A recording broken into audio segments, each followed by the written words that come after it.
Hello and welcome to day 4 of our daily devotions, our take 5s, our trip through Psalms. And today we are going to be looking at Psalm 73 and Psalm 74. I hope you've got time to read those.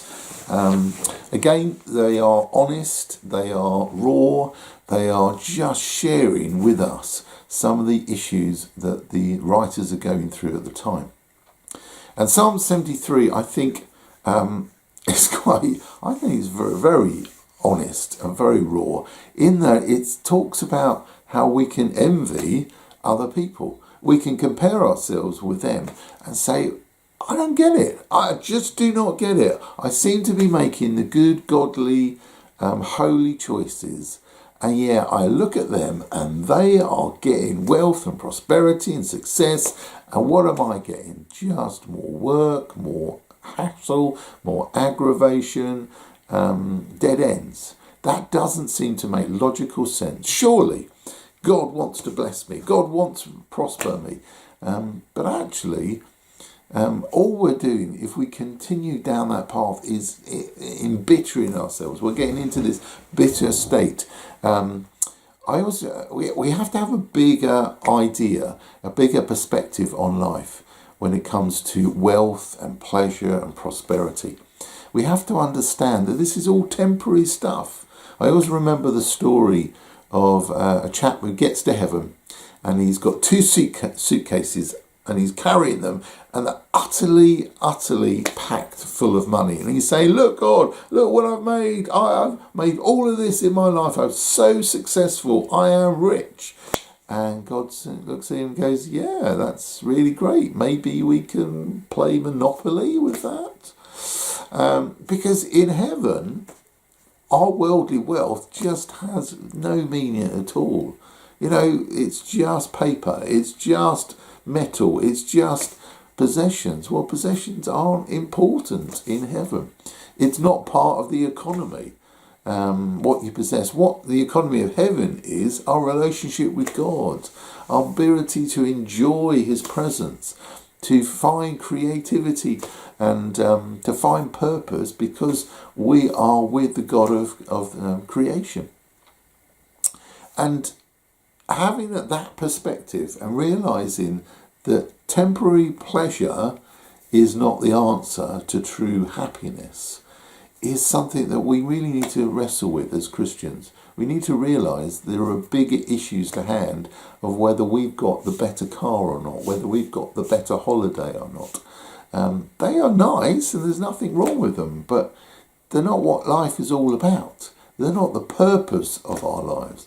The purpose of our life is to fulfil the will of God and to praise and worship him through everything we do and everything we say and everything we think. And I think that psalm really helps me think through that. Now in Psalm 74, it gets a bit serious and it starts saying, look, you know, there is an issue with man, and we do blow it from time to time, and sin comes into our life. Now God is a God of huge patience with us. He is slow to anger, but eventually he will walk away. He cannot allow impurity into his presence. He is a holy, pure God. So eventually he's going to have to deal with the sin in our life. Now, if we don't let him, if we don't surrender our lives to him, if we don't say, sorry, we've blown it, and accept what Jesus did on the cross, he's forever going to have a problem with that sin in our lives. And ultimately, he did the ultimate sacrifice and sent his son to die on a cross for us, to deal with that sin.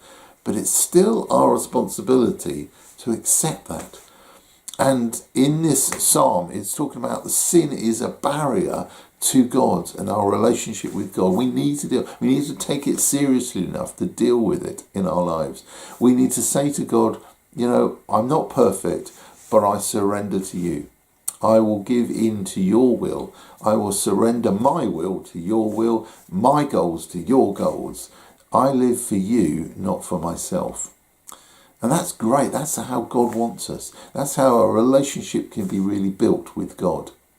And I pray that today you might think through those issues about what sins are blocking that relationship with God, what's getting in the way of your relationship with God, and ask for Him to help you purge that, to help you turn away from the things that stop you getting closer and closer to God. Because ultimately speaking, our relationship is the one purest, holiest possession we have with God. We can take that into eternity, and all this wonderful wealth and pleasure and temporary glory will be gone. Death is the ultimate equalizer, and what we can take with us into eternity is our relationship with God. So let's spend today focusing on that and focusing on how we can improve that relationship. Bless you, and I'll see you tomorrow.